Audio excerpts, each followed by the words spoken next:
12 KG ওজনের ওলের ডান্না। এমনি করে ওলের ডান্না রান্না করলে আরও মাছ মাংস খেতে মন যাবে নাই। যারা একদমই ওল খেতে পছন্দ করে নাই তারাও আঙুল চেটে খাবে। যে কোনো হোটেল বা রেস্টুরেন্টে যে কোনো রান্নাকেও হার মানিয়ে দিবে। আরও একবার সবাইকে অনুরোধ রইল সুমিতা কিচেনের নতুন একটা রেসিপি দেখার লেগে। আজকে আমি রান্না করব 12 কেজি ওজনের ওল কেটে ওলের ডান্না। ওই রেসিপিটা আপনাদের সঙ্গে শেয়ার করে দিচ্ছি, আপনারা পুরো রেসিপিটা দেখুন, আশা করছি আপনাদেরও খুবই ভালো লাগবে। চলুন রেসিপিটা শুরু করা যাক। সবার প্রথমে আমি ওলটা কেটে নেব। এখানে ওলটা দেখুন 12টা পিস করা হয়েছে, সেইটার থেকে এক খাদি নেওয়া হয়েছে। কত বড়! অনেকে বলছে কার্তিক মাস পেরিয়ে গেছে ওল খাওয়া চলবে না। ওল মানুষই তো নিয়ম করেছে। আজকে আমি কিভাবে রান্না করি আপনারা দেখতে থাকুন।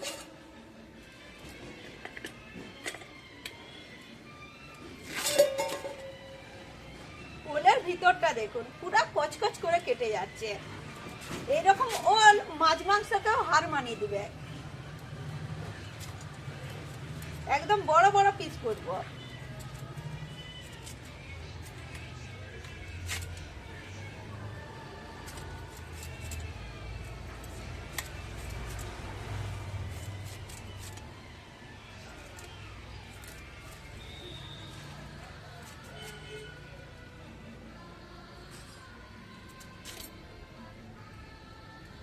একটু বড় বড় সাইজের আমি কেটে নিচ্ছি।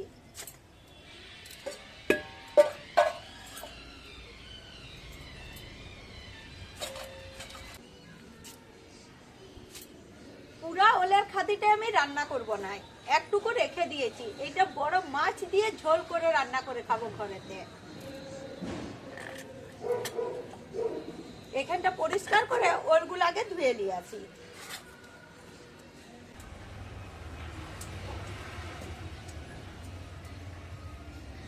প্রথমে ওলগুলো একটু সিদ্ধ করে নেব। কড়াই দিচ্ছি জল।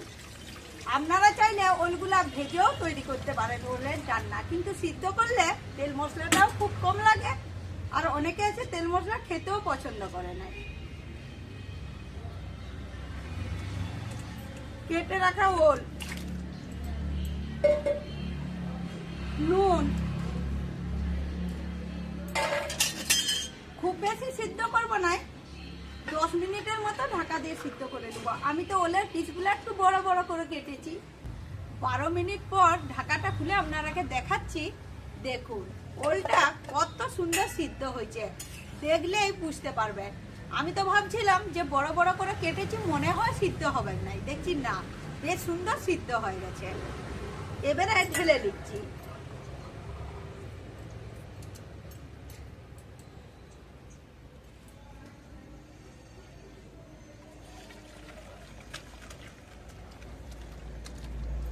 ওলের ডান্না রান্না করার লেগে কড়াই দিয়ে দিচ্ছি সরষার তেল। আপনারা চাইলে সাদা তেল দিয়েও রান্না করতে পারেন, আর ঘি দিয়েও রান্না করতে পারেন।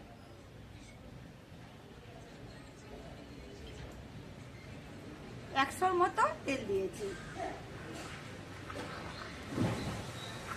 ফোড়নে দিচ্ছি গোটা লঙ্কার গোটা জিরা, দিয়ে দিচ্ছি কোচানো পেঁয়াজ। আপনারা চাইলে নিরামিষ রান্না করতে পারেন রসুন আর পেঁয়াজটা বাদ দিয়ে।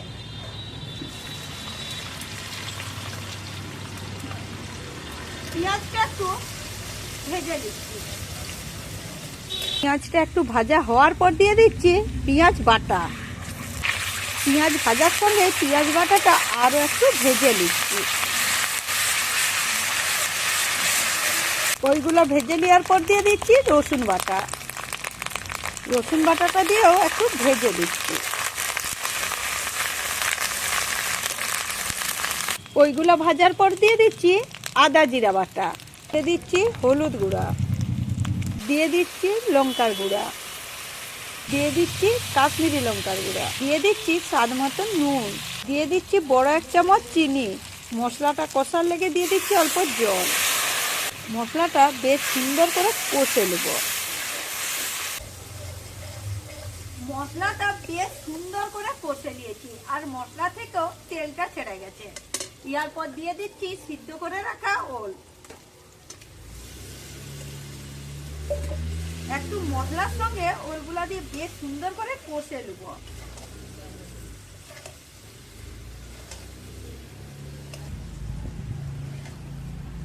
ওলটা দিয়েও বেশ সুন্দর করে কষে নিয়েছি, আর কষার পর মনে হচ্ছে চিকেন কষা এমন দেখতে লাগছে, আর গন্ধটাও বেশ সুন্দর বেরিয়েছে।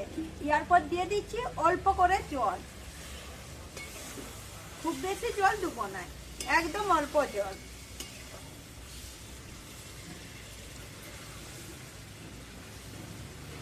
এক থেকে 1.5 মিনিটের মতো ওলের ডানাটা ফুটে নিয়েছি। এরপর উপর থেকে ছড়িয়ে দিচ্ছি ঘি। ওলের ডানায় একটু ঘি না দিলে ঠিক জমে নাই। আরো দিয়ে দিচ্ছি গরম মশলার গুঁড়া, একটু নেড়ে চেড়ে মিশিয়ে দিচ্ছি। মনে হচ্ছিল যেন কিছু একটা কম হয়েছে। ঘি আর গরম মশলাটা দেওয়ার পর ওলের ডান্নাটা যেন আরো বেশি সুন্দর হয়ে গেছে। বেশ সুন্দর করে ওলের ডান্না আমার রান্না হয়ে গেছে। এবারে ঢেলে দিচ্ছি।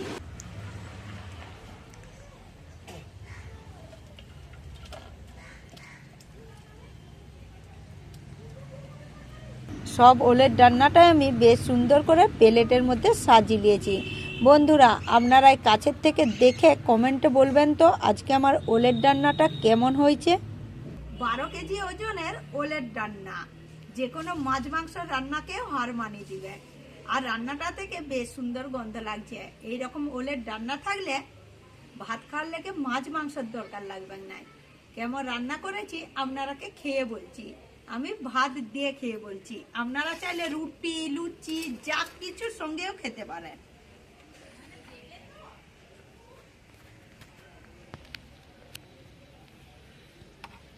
একটু হলে গ্রেভিটা নিলাম, একদম পাকের মতো সিদ্ধ হয়ে গেছে।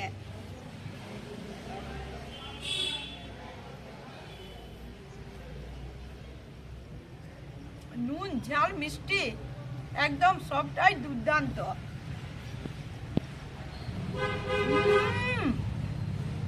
বেদম সুন্দর হয়েছে বন্ধুরা, বেদম। বন্ধুরা, আজকে আমার ওলের ডান্নার রেসিপিটা দেখার পর যদি আপনাদের একবার হলেও ভালো লেগে থাকে তাহলে আমার চ্যানেলটা সাবস্ক্রাইব করে শেয়ার করতে ভুলবেন না। এইরকমই নতুন পুরানো দিনের ভিডিও দেখার লেগে নতুন পুরানো বন্ধুরা যে যেখান থেকে দেখে থাকেন তাদেরকে আমার আন্তরিক ভালোবাসা।